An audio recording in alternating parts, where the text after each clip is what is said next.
স্থায়ী কাজ ও ইনসাফের দাবিতে কাজ ও সম্প্রীতির যাত্রা। রায়গঞ্জ থেকে বহরমপুর পর্যন্ত ডিওয়াইএফআই এর পদযাত্রা শুরু। ডিওয়াইএফআই এর পশ্চিমবঙ্গ রাজ্য শাখার 20তম সম্মেলনকে কেন্দ্র করে আজ 9 জুন সংগঠনের 57তম প্রতিষ্ঠা দিবসে শুরু হলো বিশেষ কর্মসূচি কাজ ও সম্প্রীতির যাত্রা।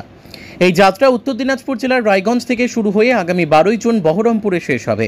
এই যাত্রার মূল দাবিগুলির মধ্যে রয়েছে রাজ্যের যুব সমাজের জন্য স্থায়ী ও সুনিশ্চিত কর্মসংস্থান, আর্থসামাজিক ইনসাফ এবং সাম্প্রদায়িক সম্প্রীতি রক্ষা। সংগঠনের নেতৃত্ব মনে করছে সমাজতন্ত্রের আদর্শে এই দাবিগুলির ভিত্তিতেই একটি নতুন দিশা তৈরি করা সম্ভব। ডিওয়াইএফআই রাজ্য সভাপতি মীনাক্ষী মুখার্জি যাত্রার সূচনায় বলেন, এই যাত্রা শুধুমাত্র পদক্ষেপ নয়, এটি একটি বার্তা। আমরা যুব সমাজের পক্ষ থেকে স্পষ্ট করে জানাতে চাই, স্থায়ী কাজ চাই, ইনসাফ চাই। সমাজতন্ত্রের লক্ষ্যে ঐক্যবদ্ধ আন্দোলনেই জয় আমাদের নিশ্চিত। পদযাত্রায় বিভিন্ন জেলা থেকে যোগ দিচ্ছেন হাজার হাজার যুবক যুবতী। যাত্রাপথে জনসভা, সাংস্কৃতিক পরিবেশনা ও বিক্ষোভ কর্মসূচির মাধ্যমে সরকারের কাছে দাবিপত্র তুলে ধরা হচ্ছে। নেতৃত্বের মতে এই কর্মসূচি যুব সমাজের মধ্যে নতুন আশার সঞ্চার করবে এবং বিকল্প রাজনৈতিক আদর্শের দিশা দেখাবে। ডিওয়াইএফআই এর পক্ষ থেকে জানানো হয়েছে, যাত্রার শেষে বহরমপুরে একটি সমাপ্তি সমাবেশ অনুষ্ঠিত হবে, যেখানে রাজ্য ও জাতীয় স্তরের নেতৃবৃন্দ বক্তব্য রাখবেন। উত্তর দিনাজপুর থেকে পরিমল সরকারের রিপোর্ট, আমাদের টিভি। 20 মিনিট বলেছি, আপনারা কথা বলছিলেন, শোনেননি আমাদের। 19তম রাজ্য সম্মেলনের জায়গা থেকে 20তম রাজ্য সম্মেলনের জায়গা পর্যন্ত সম্প্রীতি এবং স্থায়ী কাজের দাবিতে ডিওয়াইএফআই একটি যাত্রা প্রস্তুত করেছে। যে যাত্রার মূল উদ্দেশ্য হলো পশ্চিমবঙ্গের স্থায়ী কাজের ব্যবস্থা সরকারকে করতে এবং সম্প্রীতিকে বজায় রাখা। 10 দিন পেরিয়ে গেল, চোপড়ার যে নাবালক রবীন্দ্রনগরে যার উপরে অত্যাচার হয়েছে তার এখন সন্ধান পাওয়া যাচ্ছে, কি বলবেন? আনিস খান এতদিন আগে খুন হয়ে গেল, তার বিচার, আরজি করের বিচার, বগটিয়ার মামলা, এইগুলোর বিচার না হওয়ার মানে তো গত 10 দিন চোপড়া, এরপরে আরো 10টা দিন অপেক্ষা করুন, আপনার পাড়াতেও ঘটনা ঘটবে, বিচার আপনিও পাবেন না। হামিদুর রহমান বলছেন যে তাকে খুন করে মাটিতে পুঁতে দেওয়া হয়েছে, অথচ পুলিশ তার সন্ধান করছে। আমিদুলকে ধরুন বা পুলিশকে ধরুন, ওই থানাকে ধরুন বা আমিদুলকে ধরুন, বা দুজনকে টেবিলে বসিয়ে দিন। অধিকারী তিনি বলছেন 500 টাকা 1000 টাকায় বিক্রি হবেন না বললেন, তাহলে কি মেরুকরণের চেষ্টা করছে? বিজেপির তো ঘোষিত এজেন্ডা ধর্মীয় মেরুকরণ। বিজেপি যদি ধর্মীয় মেরুকরণ না করবে তো রাজনীতি করবে কি করে?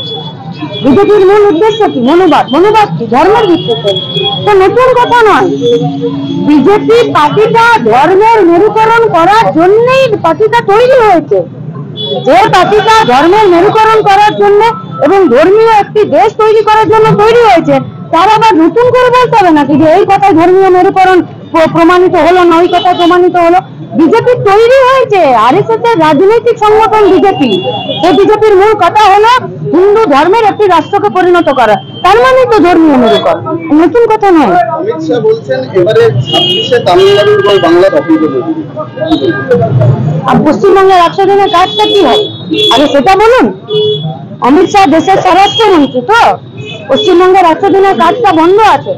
কটা তৃণমূলের নেতাকে জেলে ভরলেন অমিত শাহ, শুভেন্দু আর সুকান্ত? কটা?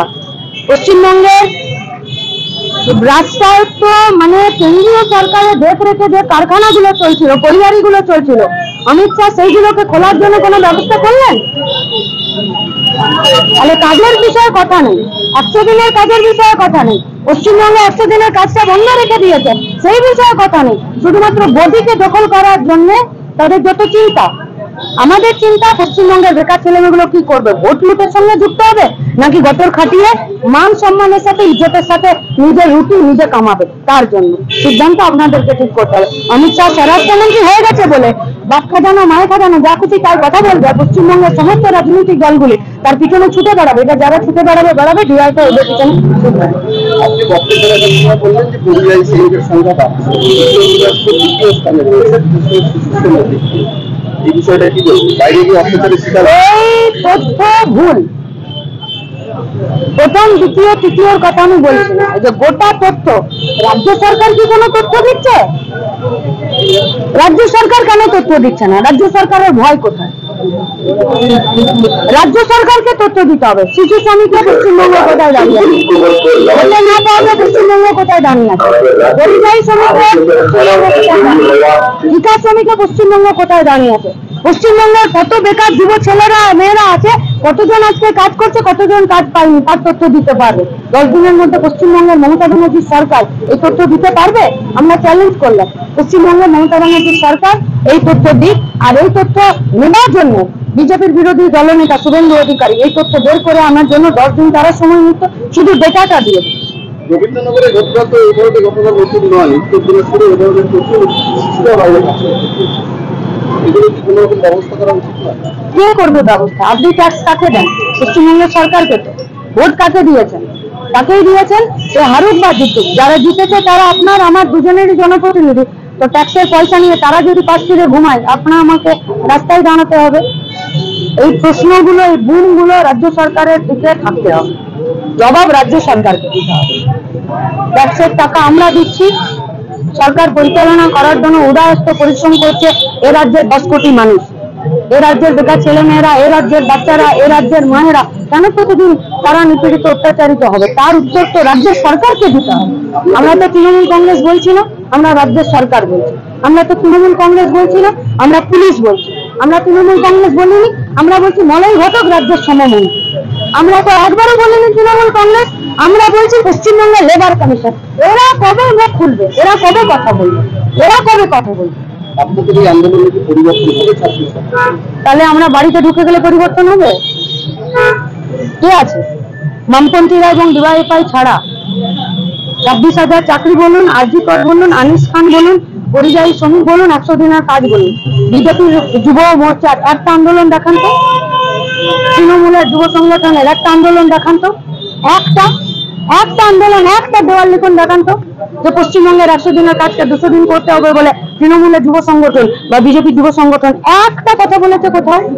তাহলে যুব সংগঠন বলতে বামপন্থী যুব সংগঠন, ডিওয়াইএফআই এবং ছাত্র সংগঠন এসএফআই ছাড়া কে আছে রাস্তায়, যারা কলেজের ভোট থেকে শুরু করে পরিযায়ী শ্রমিকদের তাদের রাজ্যে ফেরানোর জন্য একটা কথা উচ্চারণ করেছে? এসএফআই ডিওয়াইএফআই ছাড়া। লড়াই তো এসএফআই ডিওয়াইএফআই, কেউ করেনি লড়াই।